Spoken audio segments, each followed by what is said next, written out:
探索通靈嘅秘密同力量。通靈係一種神聖嘅靈修方式，可以同宇宙中更高智慧或者靈性存在溝通，接收信息、指引同能量。通靈就好似人同無形世界之間嘅橋樑，幫助我哋探索生命嘅意義同方向，令我哋可以更加深刻體會同宇宙之間嘅和諧共振。按照通靈過程嘅特質同靈性存在嘅層次，通靈大致可以分為兩大類，同較高層次嘅指引者溝通，以及同較低層次嘅指引者溝通。另外仲可以再分為有意識通靈同無意識通靈兩種形式。喺通靈嘅過程中，會同我哋溝通嘅靈性存在一般被稱為指導靈。根據佢哋嘅能量頻率同展現出嚟嘅智慧水平，指導靈可以分為高級指導靈同低級指導靈。高級指導靈通常來自更高維度嘅靈性層面，例如天使、揚升大師或者更高自我嘅化身。佢哋帶住無條件嘅愛同深邃嘅智慧。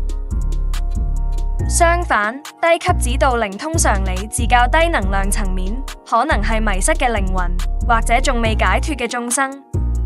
佢哋傳遞嘅信息往往比較含糊，亦可能偏向短期利益或者物質世界嘅誘惑。所以喺通靈嘅時候，我哋要特別留意信息嘅來源，確保自己連接嘅係高頻、純淨嘅靈性能量。如果你鍾意呢個節目，記得訂閱、like 同 hit 埋個鐘仔。為咗避免較低層次指導靈嘅干擾，喺通靈之前一定要設定清晰嘅意圖，保持內在正能量，並且透過冥想或者祈禱加強精神保護。咁樣先可以確保我哋專注同更高層次嘅指導靈連接，並且獲得真正對我哋有幫助嘅指引。通靈嘅核心可以分為兩種主要形式：意識通靈同無意識通靈。呢兩種方式各自都有獨特嘅特點同應用，亦可以配合唔同靈性階段嘅需要。有意識通靈係喺清醒狀態之下發生，通靈者保持完全嘅意識，可以感受到並記錄整個溝通過程同內容。喺呢種狀態入面，通靈者可以主動參與同指導靈之間嘅互動，例如發問、觀察或者引導溝通方向。有意識通靈常見嘅形式包括內在對話、靈感自動書寫，或者對象徵性圖像嘅解讀。有意識通靈嘅好處係，通靈者可以即時分辨資訊嘅意圖同可信度，亦都可以隨時停止或者調整過程。呢種方式特別適合靈性初學者，或者希望循序漸進咁同更高靈性建立連結嘅人。而無意識通靈多數喺深度放鬆或者冥想狀態入面發生，嗰陣通靈者嘅自我意識會暫時退後，靈體可以直接透過通靈者去傳遞信息。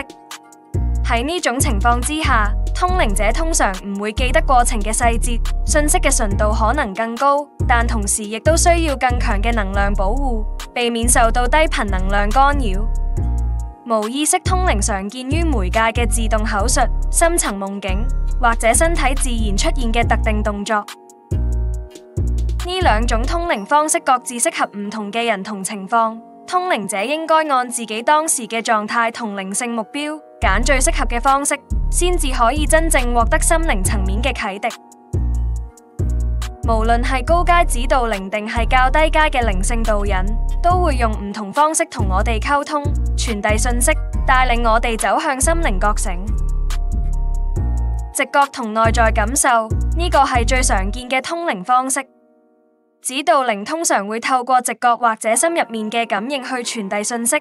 例如突然出現嘅靈感、清晰答案，或者觸動靈魂深處嘅微妙感覺。象徵性圖像同夢境，喺冥想或者夢境裏面，指導靈經常用象徵性嘅圖像去表達佢哋嘅意圖，令我哋獲得更加深入嘅了解同洞察。內在嘅聲音或語言，有時我哋會聽到一種你自心入面嘅指引聲音，其中可能包括清晰嘅字詞或短語，為我哋嘅心靈帶來明確方向。共時性事件，喺日常生活入面，指導靈會帶領我哋留意啲共時性嘅巧合，嗰啲重複出現嘅數字、符號或者事件，通常都係指導靈傳遞嘅特別訊息。身體感受好似突然感到一陣暖流，成個人鬆晒，或者出現啲以前未試過嘅感覺，都有可能係指導靈想俾你知佢哋喺度嘅方式。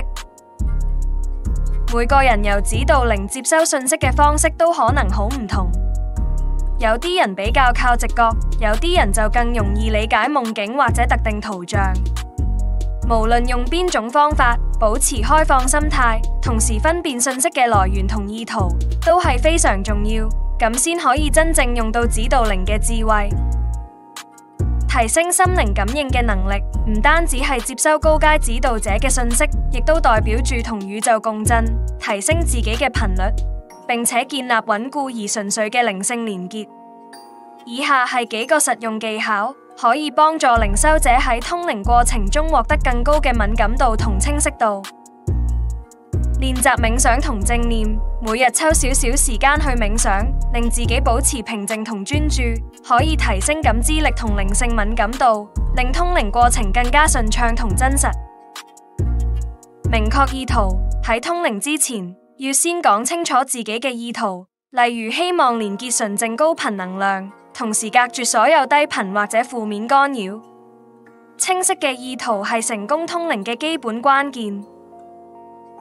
加強心靈守護，可以透過視覺化保護、祈禱或者其他能量防護方式，為自己建立一個安全嘅能量場。良好嘅心靈守護可以確保通靈過程唔受干擾。